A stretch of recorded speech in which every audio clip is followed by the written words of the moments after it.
It won't have escaped your notice that the Conservative Party's death spirals are getting sort of tighter and tighter in their revolutions.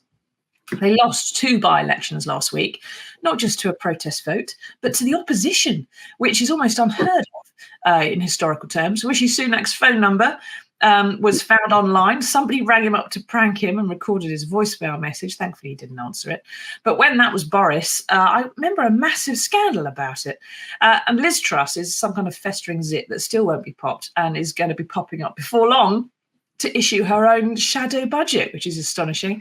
Now we learn in today's paper from our colleague Mikey Smith that Jacob Rees-Mogg, a man who was then efficiency minister, what a job.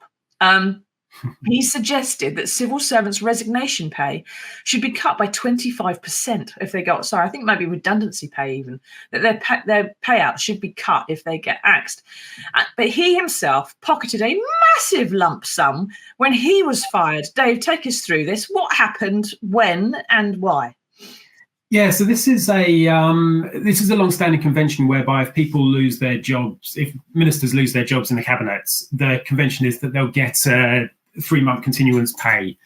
I think the thinking behind it is a lot of the time, if there's a minister that's in place and there's a change of government, a lot of the time these are factors beyond their control. If there's a change of leader, if there's there's a change around due to anything sort of not related to performance. I think the idea is that you can. If there's a change of leaders because they perform badly. And sorry, go on, Dave, I'm interrupting. I mean, this has been in place for some time. Certainly, it was in place under previous Labour governments as well. The idea being that it lets people plan financially, but as you rightly say, there's there's questions over whether this is whether this should be the case. Whether it's right that people get these continuous pays on high salary jobs that they're no longer performing. That's certainly the argument for it. But certainly in this case, it raises some eyebrows, particularly in relation to Jacob Rees-Mogg's previous comments on recommendations on cutting civil service redundancy pay. I mean, it seems absolutely staggering, as Labour have pointed out in this article, that you can take such a strong line position on this and yet still accept a payment like this when they've only been when it had only been in post, in this case as business secretary under the Liz Truss government, for 7 weeks. Exactly. So, you're in a job for 7 weeks. Now, if you or I was sacked after 7 weeks, Dave, regardless of whether we had cocked up or the editor had cocked up and we would have got cleared out afterwards, would we get 17 grand? I'm going to go with no on that one. Would be a no. Nobody gets 17 grand after 7 weeks, because you don't have any employment rights after 7 weeks. You have to be in post like for a year or two, don't you, to start qualifying for redundancy payouts. I can appreciate perhaps if you're not earning very much money, yeah, of course, 3 months redundancy does seem reasonable. But he wanted to cut civil servants redundancy from 4 weeks to 3. So he's a multi-millionaire, and he's already on 120 grand a year as a cabinet minister. Why do you need an extra 17?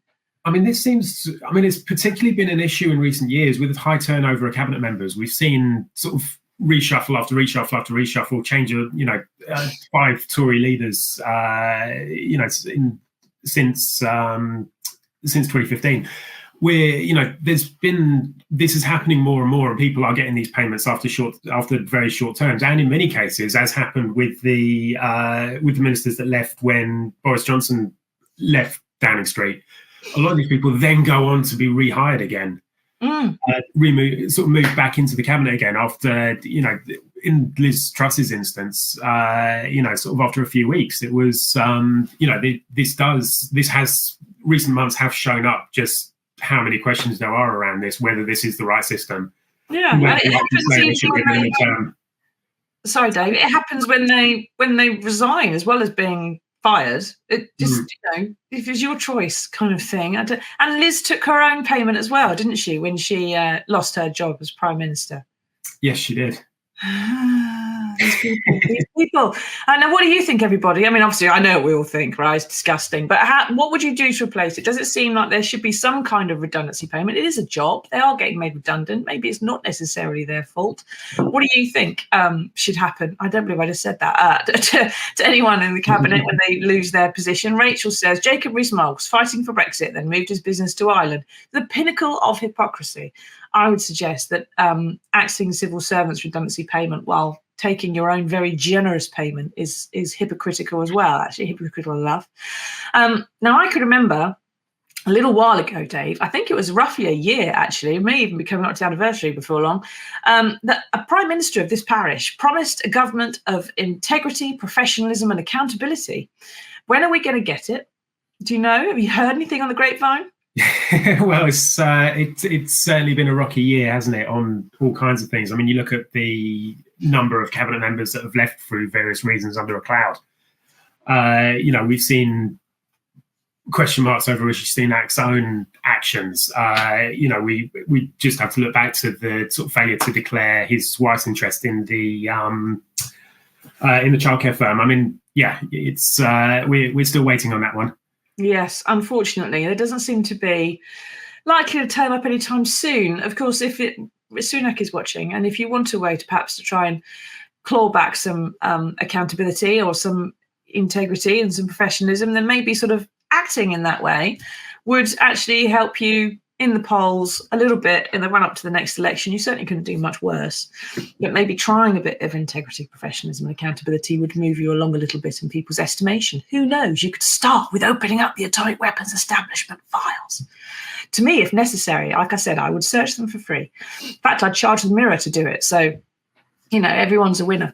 Now, get into the questions, everybody. What do you think? Do you think that there's a lot of stuff that's been going on recently, polls and so on, about general elections, that most people do not want to wait another year for a full general election? Rishi Sunak's got until January 2025 before he has to call one. We heard over the weekend that Labour is planning for a May 2024 general election, which of course would mean that Sunak has to go maybe about 9 months early. Do you think that's likely? Do you think that's what you want? We did hear that Labour government are going to sort of be seeking access to civil service in the new year, which is the sort of the heralding, if you like, of where you think a general election is going to be, because the opposition has to start talking to civil servants about how it would enforce and carry out some of its plans. But what do you think? Are you prepared to wait until January 2025 for your vote? Do you want to go sooner? Do you want to go right now? Do you want to go last week? Are you happy to go in May 2024? Do you think that Rishi's going to hold out a bit longer? When we were at Labour conference, this show was told by Tom Watson. He thinks he's going to hold out to the very end because he's got no reason to go anytime sooner. Unless, of course, California starts looking a little bit more favourable than it does now. Now, it's not like Mogg needs the money. He is a multi-millionaire, and we do need the money. Apparently, and they keep telling us there isn't any money to spend on us. And we are due an autumn statement soon, aren't we, Dave, in the next few weeks, where the Chancellor is probably going to announce some kind of spending cuts. He's certainly under pressure to announce some tax cuts or something. Can he politically get away with that, Dave? And how bad do we think those cuts are going to be? Well, he kind of finds himself in a difficult position now because the autumn statement is likely to sort of be the last one, or certainly sort of it will set the tone for the general election. So there's massive cries within the Tory party. I think over the course of the Tory conference, over and over and over again, we saw backbenchers and pressure groups saying that there needs to be tax cuts built in. We're seeing sort of higher tax levels than you would expect from a Conservative government, and this is causing a lot of unease. So yeah, there'll be pressure on Jeremy Hunt to try and deliver this, and like you say, this doesn't come unless you're Liz Truss. You do need to try and balance the book in some other way. And he's been talking. He's changed the tone recently and talking about waste within the public sector. I think we can expect there to be sort of targets for reductions on budgets there, reductions on personnel within civil service departments.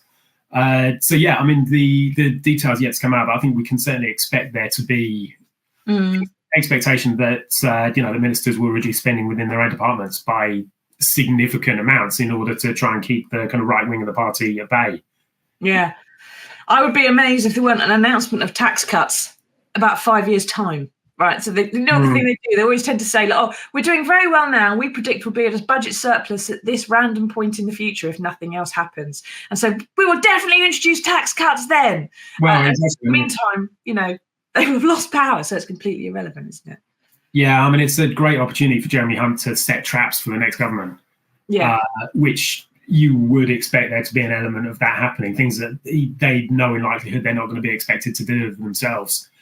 So I think this is going to be a massively important budget that we can expect to see coming out, because then it would put the pressure on Labour to undo some of these measures, or to sort of bring in to sort of commit to spending more on public services, which would be a tough call to make in the first sort of year of a new government. Exactly, but imagine setting a budget just to upset the opposition as opposed to actually be financially responsible. And we were hearing there's been some rumours that Jeremy Hunt might even stand down before the next election, but I don't know how true they are. Steve says, I think the Tories will hang on as long as possible in the hope of a miracle that makes them look competent. I'm not sure even God is capable of that one, Steve. But we'll have to wait and see, won't we? Of course, if they did open up the atomic weapons establishment files, I'd say they suddenly started looking competent. Not that I would probably help them get elected very much, whatever I had to say, but there we are.